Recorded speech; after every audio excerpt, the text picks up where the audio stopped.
Everyone, welcome back to the NFA Review channel. Today we're going to be reviewing the new Bravo Delta Echo 22 from Primary Weapon Systems. So this is a new BDE 22 from PWS, and again, I sound like a broken record here, but that's probably because every suppressor company I work with is coming to Suppressed Fest. But if you haven't bought your tickets yet, you better hurry because it pretty much sold out for Saturday. There was 5 tickets left the other day. Pretty sure they're gone. So Sunday, November 5th, there's plenty of tickets left if you want to scoop some up. PWS will be there. This suppressor will be there along with their other lineup so you guys can hear it in person and make an educated purchase decision. Capital Armory will be there as well, and you can literally go buy suppressors right after shooting it at the event. Fingerprint photos, tax stamp, the whole nine. It's pretty cool. So let's go ahead and get to it here. We're going to review the BDE here in the studio, get all the specs out of the way, and then hit the range as usual and see what it sounds like. Let's get to it.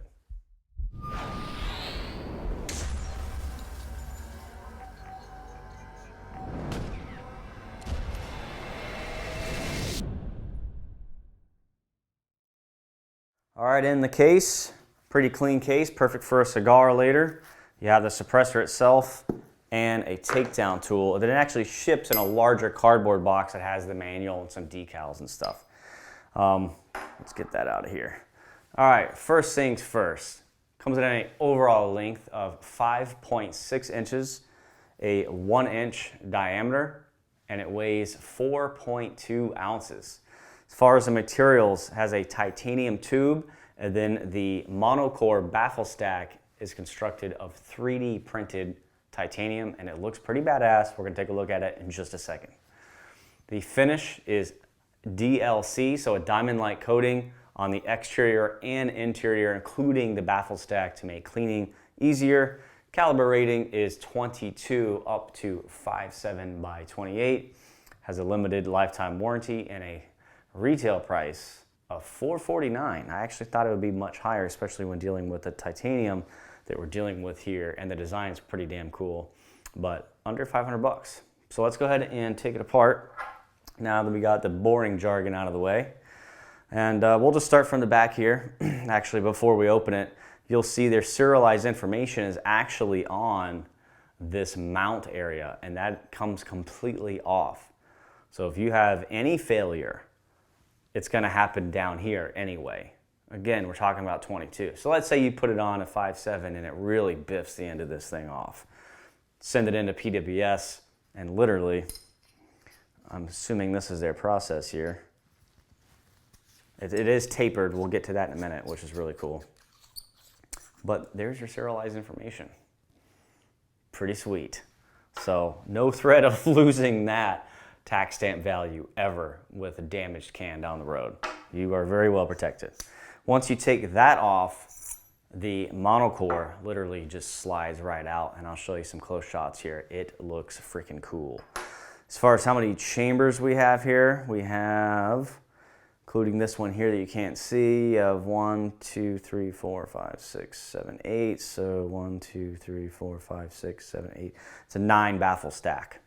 So you have 9 3D printed titanium baffles in here. And if you look at the blast baffle area, I assume that little rainbow-like effect on there is part of the process with the DLC coating on there. I don't know what it is, but it looks freaking cool. Almost makes you not want to shoot it because you know it's going to be covered in gunk.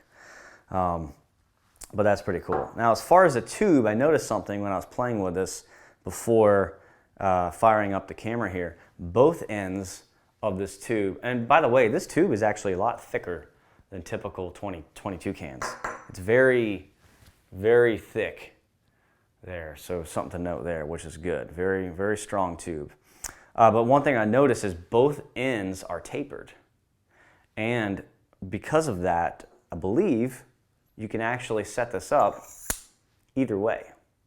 So if you want your cigar band at the front or your cigar band towards the rear, you can set it up either way, which is pretty cool. So I'll show you some tight shots here. You'll see the taper on the actual monocore itself corresponds with the taper on the tube, and then the rear mount area, the 1/2 by 28 mount that holds your serialized information, that is also tapered. So everything, once torqued down, tightens up quite nicely and won't come loose under fire. Speaking of which, let's go ahead and get out there. I think I'm going to set mine up with a cigar band towards the mount. That I think looks aesthetically better. So we'll throw that on there and then torque it down with the tool. Nice. I think it says 7 foot-pounds if I remember correctly from the manual. And then just so you know, the other side of the takedown tool slides around the monocore itself to loosen it as well if you ever have any problems loosening it. But that's pretty much it. Beautiful looking monocore there. The only downside you have with a monocore like that is if you go for extended periods of time without tearing this thing down and cleaning it, you're gonna get a lot of carbon and lead deposits on the inside of the tube, and it'll be harder to pull that monocore out. So I highly suggest erring on the side of caution, and every 250 rounds or so, I wouldn't ever go over 500 ever without loosening the stack.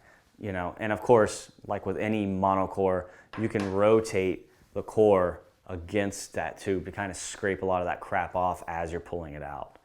And then you can clean up the core with a brush, spray it down with some oil, slap it back in. Again, with 22 cans, you don't need to really go nuts on cleaning it because a little carbon in there will actually soften the sound signature some and it'll make it sound even better. So I am really excited to shoot this one out there. This is just a really cool looking can. I love like the cigar-esque design language here and the titanium 3D printed core. It's pretty sweet. The only downside with monocores you usually get is you get a little first round pop. So hopefully they engineered that out of this and we won't have any first round pop noticed out on the range. But there's only one way to find out. Let's get to it. Before we get shooting, a quick word from our sponsor, Capital Armory. They're the nation's largest silencer dealer and have expanded their silencer shipping ability to multiple states, with even more on the way. They can still ship directly to Texas residents, but they can now deliver silencers directly to your door for those in many other states. The process is simple and keeps everything in-house. So there are no additional dealers, transfer fees, or headaches. They manage the entire process from start to finish to make your life easier. The process is very simple. Once you purchase a silencer online through their website, you'll be contacted to begin your online customer profile to provide them with fingerprints and other necessary information to complete your e-file Form 4. After the ATF approves your form, Capital Armory will initiate electronic transfer paperwork with you, and your silencer will be mailed directly to your front door. And the best part is, your customer profile only needs to be done once, so you'll be ready to go for all future orders. Head to capitalarmory.com today to learn more.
All right, let's unpack what just happened here with the BDE 22. What happened was, it was my second suppressor this week to shoot without first round pop. So zero difference in sound profile, tone, anything that I could discern between shots 1 and 10 on every single host here. So that's good, because again, first round pop is always an issue, always a topic when talking about purchasing a 22 can. So when I mentioned in the studio, if they engineered the first round pop of a monocore inherent design flaw out of the suppressor, they most certainly did. So that was really cool to know, because I was really, like, that first shot today, I was like, all right, here we go. What is it gonna do? And it passed. So that was cool. Sounded good on the Ruger SR22.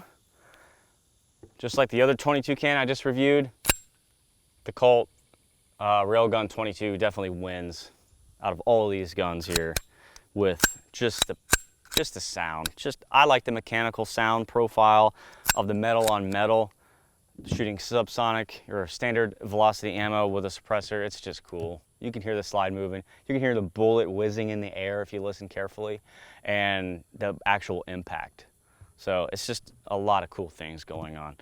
As far as the Beretta, this has a polymer frame with aluminum slide or pot metal, whatever it is, but different profile, right? Because you don't get the metal on metal, but you do have the barrel length of the Colt helping out here. So sounded good, nice dull, deep, low tone. Probably overall quietest as far as all of these, besides the rifle. We can't include that in there because, of course, the rifle is going to be quieter. But as far as pistols, probably the quietest because you have the long slide, but you have polymer on metal, so it's a little dull. But the railgun still wins because it sounds cool. And then you have the 1022 takedown. Of course, we all know it's going to sound good on that. All you hear is the bolt moving back and forth when it's suppressed. As far as heat mitigation, because it is titanium, it actually did well. I didn't really need to use this mitt off camera when I was switching it from host to host.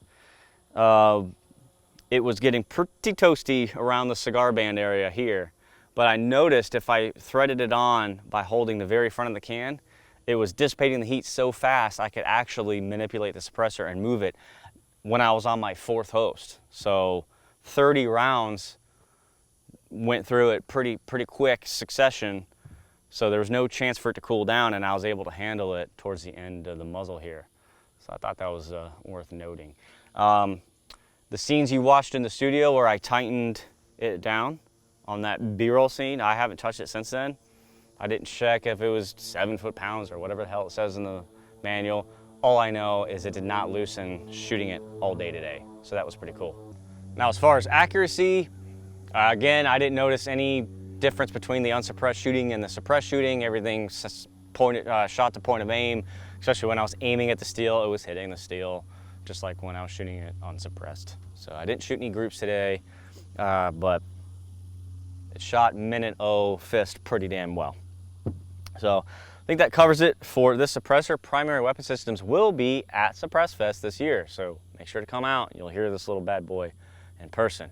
And I want to give a special shout out to all my Patreon members on Patreon. I haven't talked about Patreon in a while, but we have over 20 industry discounts on suppressors for you guys for very, very, very low entry cost, and it does help run the channel here, purchase ammo and accessories and stuff to get these guns running, like optics and stuff, to get these reviews out to you guys on a weekly basis. So if you want to check it out, patreon.com/NFA review. Check out the tiers. The gold tier is obviously going to be your best bang for your buck, and you get access to all those industry discounts. So I'll leave you guys with that, and I'll see you next week.